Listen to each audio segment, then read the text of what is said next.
السلام عليكم ورحمة الله وبركاته كلنتي wanaagsan asxaabay meel kasto aad naga daawanaysaan ku soo dhawaada mar kale iyo mid kamid ah barnaamijyada aan idinku tala galnay waa barnaamijkeeni koobaad maanta waa axad taariikhduna waa 15 Febraayo sanadka 2026 haddaba barnaamijkeena koobaad qodobada aan ku soo gudbinayno waxa kamid noqon doona Iiraan oo sheegtay maraakiibta Mareykanka ee ku soo qulqulaya gobolka bariga dhexe inay u haysato gantaal ay magaciisa sheegtay kaasoo ay sheegtay in ay dhulka la jari doonto maraakiibtaas mar allaalay marka Mareykanka uu isku dayo inuu soo weeraro Iiraan haddaba cabsi cusub oo ka taagan gobolka bariga dhexe iyo wararkii ugu waaweynaa ayaynu barnaamijka ku faahfaahinaynaa Turkiga oo diyaaradiisa la yiraahdo Berqadar TB3 kaga yaabsaday dhoolatuskii ay sameynayeen gaashaanbuurta NATO talow diyaaraddu maxay soo bandhigtay tafaasiil ku saabsan arrinka waan idin hayaa Indonesia oo ka jawaabtay hadalkii ka soo yeeray Hamas ee ahaa in aanay ciidan hubka ka dhigaya Hamas oo dagaalamaya Indonesia aanay soo diri karin laakiin Indonesia ayaa jawaab aad wanaagsan oo Hamas ay soo dhaweysay Israa'iilna ka xanaajisay iyo Mareykanka soo saartay ku saabsan ciidanka ay u soo dirayso Gaza haddaba tafaasiisha sheekada waan idin hayaa qaybaha ugu dambeeya barnaamijkan waxaan idin hayaa dadaalada dalalka Carabta ay ku doonayaan inay ku qaboojiyaan xiisadda u dhaxaysa Imaaraadka iyo Sacuudiga oo aad u sii xoogaysanaya qodobadaas ayaynu barnaamijkeena ugu horeeya barnaamijyada aynu maanta oo ah maalinimo axada idiin soo gudbinayno ayaa markaa qodobadaas ayaan idinkugu soo gudbin doonaa intaan ku jirno haysiinta kadib waxdii warar ay soo kordhaan waan idinla socodsiin kulanti wanaagsan asxaabay meel kastoo naga daawanaysaan ku soo dhawaada barnaamijkeennii ugu horeeyay barnaamijyada maanta oo axada aan idiin soo gudbin doono haddii Allah awoodii ka raali noqdo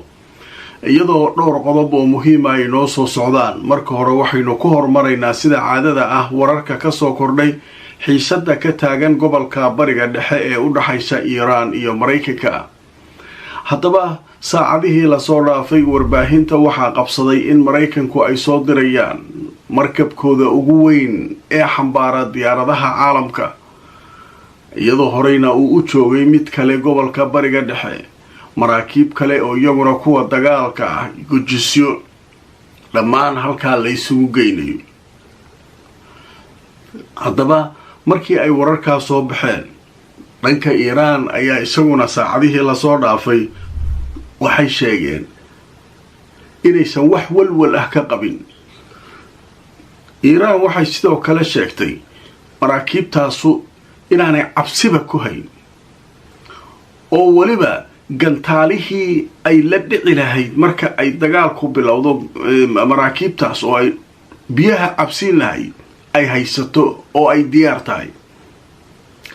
haddaba anidi tusoo wararkii ugu dambeeyay arrinka laga qoray jaridda la yiraahdo Ra'yul Yawm ayaa saaki qoraysa warbixin ay leedahay guddida amniga qaranka Iiraan ayaa war soo saaray waxay sheegeen Iiraan inay haysato saaruuq ama gantaal la yiraahdo Khayr Mashar kaasoo awood u leh inuu bartilmaamaysto labada markab ee la filayo inay Mareykanku keenaan gobolka bariga dhexe ee diyaaradaha xambaara waxayna ay sheegeen in markaa dagaalka uu noqon doono haddii Iiraan la soo weeraro mid ku baaha gobolka dhammaantiis haddaba warbixinta way sii socotay waxaa leeyahay guddida amniga qaranka ee baarlamaanka Iiraan ayaa waxay sheegeen in ay la dagaalami doonaan maraakiibta dagaalka ee Mareykanka ee lagu soo ururinayo gobolka sida markabkii hore u joogay ee la yiraahdo Abraham Lincoln iyo midka ugu weyn caalamka ee hadda soo socda ee la yiraahdo Gerald Ford waxayna sheegeen inay u haystaan gantaaro ay ugu talagaleen inay maraakiibtaas biyaha ku laqsiyaan oo ay ku cabsiyaan marka maraakiibtan waxaan u haysanaa dheen maraakiibtan alaab loogu talagalaan haysanaa marka dadka wax falanqaynaya waxay leeyihiin hadalkan iyo tilmaamidda gantaalka noociisa ay iiraan tilmaamayso muxuu yahay.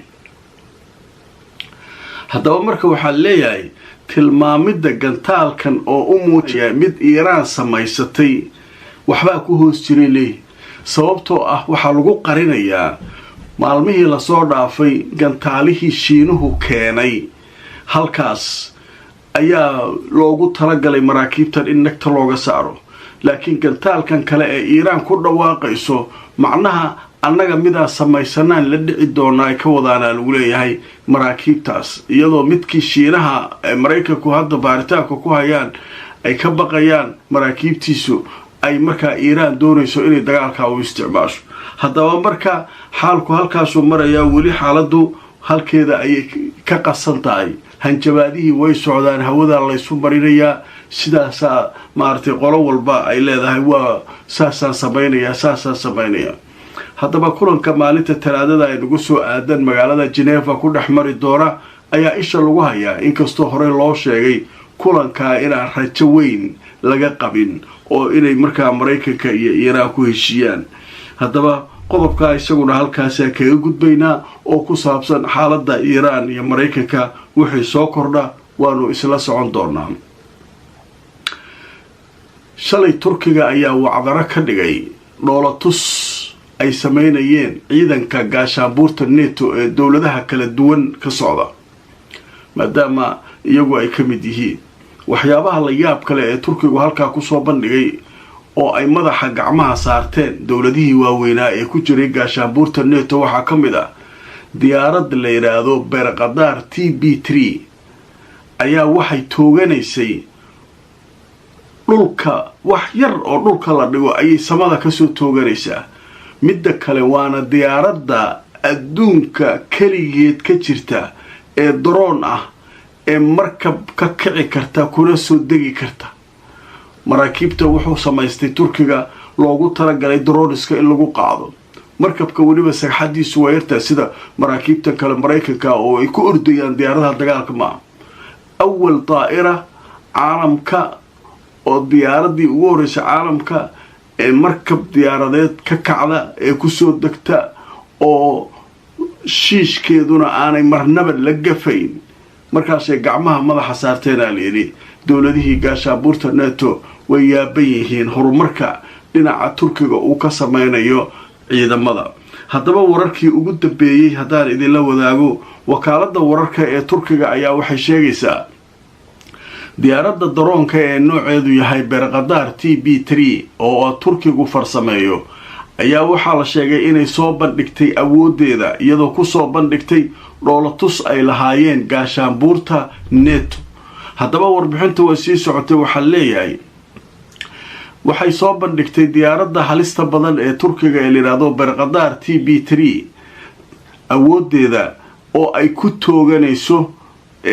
bartilmaameedyo hadafka loogu talagalay, waxayna ka qayb qaadanaysay dhoolatuska ay nato samayso ee layidhaahdo state fast, kaasoo markaa 2026 dhoolatuskaas la samaynayay. waxaana la sheegay inay dowladaha ku jira gaashaanbuurta neto dhoolatuskaasi ka qayb galeen. haddaba shirkadda Baykar ee dalka turkiga ee samaysay diyaaraddan beerqadaar ayaa maanta oo axada waxay si rasmi ah u sheegtay in diyaaraddu ay wacdaro ka dhigtay, waxaana la sheegay inay tahay diyaaradda keliya ee caalamka ee iyadu ka kici karta markabka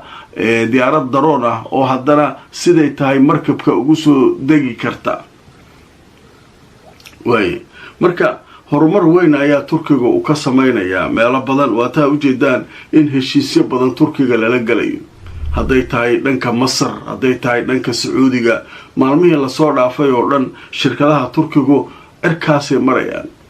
qolo kasta waxay leedahay annagaa maalgelinaynaa, annagaa erokobtarada aad samaysaan, daroniska aad samaysaan, waxa aad samaysaan, gantaalaha aad samaysaan ku hayaan. marka dowladihii oo dhan adduunka ilgooniya ku hayaan hadda horumarka uu samaynayo turkiga ee dhinaca tiknolojiyadda. qodobkaa isaguna halkaasaan kaga gudbaynaa.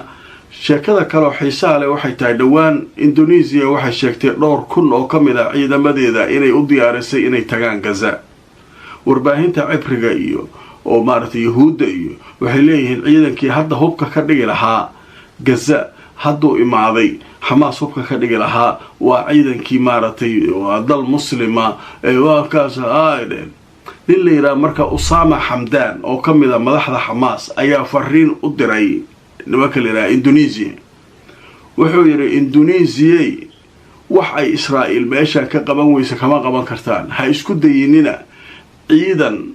annaga gadaal naga toogta ilaa noo keentaan hubka dhigis shaqa kuma lehidin dagaal shaqa kuma lehidin xuduudahaasa ilaalinaysaan gargaarkaas waa ka shaqaysaa intaa waa idii ogolna laakiin amaa haddaa siyaasad kale kusoo darsataan alyaasiinka idin yaqaanin kadib maxaa dhacay mudaaharaada gilgilay Indonesia dhan Indonesia dadkii oo dhan isku soo baxay muslimiintii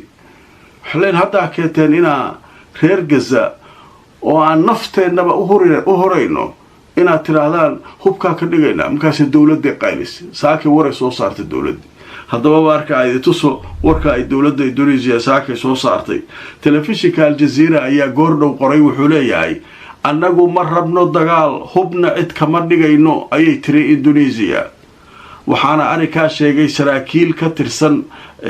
saraakiisha ka qayb galaysa howlgallada Gaza ee Indonesia ay doonayso inay halkaa u dirto haddaba warbixintu way sii socotay waxaa leeyahay Indonesia waxay sheegtay ka qaybgalkeeda ciidanka caalamiga ah ee nabadda iyo deganaanshiyaha Gaza inay war ka soo saartay oo ay sheegtay in ciidamadeedu aysan xisaabta ugu jirin wax dagaal la yiraahdo iyo inay ka qayb qaataan wax la yiraahdo hubka laga dhigayaa muqaawamada Falastiiniyiinta Indonesia waxa kaliya oo ay ka shaqeynayso waxa waaye in gargaarka iyo howlaha samafalka ay ka caawiso dadka reer Gaza Indonesia de waa qaylis waxay tiri annaga hawsha kuma jirnaa Hamas annaga hub kama dhigayno ma la dirirayno annaga wax shaqo ah kuleynay male Hamas sidaas ay ogaadeen shacabkii Indonesia oo xanaaqayna waxay leedahay annagu saas ma annaga ciidankeenu meesha wuxuu u tagayaa muhiimadaas mana dagaalamayaan cid ay xabad ku ridayaan ma jirto mana maaragtay samaynayaan hubka dhigisi wax la yiraahdo sida ay Israa'iil iyo Mareykanku ay qalqaalinayeen marka hawsha marka Indonesia way iska weysay marka halkaas ayuu maraya alyaasiinkan oo nimankan haystaan waa laga qeyliyay waa nool caadi ma nimankan jooga Gaza Hamas al-Qassam niman caadi ma marka hawsha halkaas ay maraysaa qadar xayeysiisha kadib xiisada Sacuudiga iyo Imaaraadka oo warar cusub ay ka soo kordheen ayaynu kulanti wanaagsan asxaabay meel kastoo aad naga daawanaysaan ku soo dhawaada barnaamijkeennii ugu horeeyay maanta oo axada aan idiin soo gudbinayno qaybaha ugu dambeeyay barnaamijka ayaynu maraynaa haddaba qaybtan waxaynu kaga hadlaynaa xiisada u dhaxaysa Sacuudiga iyo Imaaraadka oo cirka isku sii shareeraysa marba marka ka dambaysa dowladihii Carabta ayaa isxilqaamay midba mar ayay tagaysaa si ay arrinta u qaboojiso shalay ugu dambeysay waxaa tagay amiirka dowladda Qatar ka hor waxaa tagay madaxweynaha Masar ka hor waxaa tagay wafdi ka socda dowladda Bahrain intaas waxaa lagu dadaalayaa sidii xiisadan labadan dowladood ee walaalaha ah ee dariska ah loo qaboojin lahaa oo xaaladda caadi ay u noqon lahayd haddaba marka ay tuso wararkii ugu dambeeyay ee laga qoray sheekadan waxaa soconaya dhaqdhaqaaqyo ay wadaan Masar iyo Bahrain saacadihii la soo dhaafay kaasoo markaa ujeedadiisu tahay in lagu xakameeyo isfahmi waaga u dhaxeeya Sacuudiga iyo Imaaraadka haddaba waxaa la sheegayaa in hadda ay socdaan dadaalo la isugu soo dhaweynayo dhinacyada haddaba wararkii ugu dambeeyay sheekadan waxaa la sheegayaa sida ay qortay wakaaladda wararka ee France Press Bahrain iyo Masar inay dadaalo xoog leh ku bixinayaan sidii xiisada u dhaxaysa Imaaraadka iyo Sacuudiga loo joojin lahaa khilaafkan ayaa cirka isku shareeray bishii December ee la soo dhaafay kadib markii labada dowladood ay eedeymo badan isku eedeeyeen Sacuudiga oo ku eedeeyay Imaaraadka inuu qatar ku yahay amniga dalkiisa isla markaana uu taageero siiyo kooxaha gooni u goosadka dalka Yemen taasoo keentay Sacuudigu inay duqeeyaan shixnado ka yimid dhanka Imaaraadka oo markaa ku sugnaa dekada Hadramaut ee dalkaasi yemen waaye marka carabtii marka dadaalay ku jiraan waxay doonayaan in balxiisadan la qaboojiyo marka imaaraadkana la yiraahdo arinta dejiya sacuudigana arinta dejiya la yiraahdo si arintu aysan faraha uga sii bixin haddaba wararkaas ayaa ugu waaweynaa warbixinada saaran warbaahinta caalamka wararkii ugu horeeyay ee aan idiin soo gudbiyay maanta axada inta ayuu ku dhan yahay haddii alla idmo barnaamijyo kale iyo warar kale ayaan idiin soo gudbin doonaa saacadaha soo socda like gareeya oo share gareeya barnaamijka haddaad cusub tahay subscribe-ka ka iloobi youtube-ka facebook-gana follow garey meel kastoo aad naga daawanaysaan nabadgelyo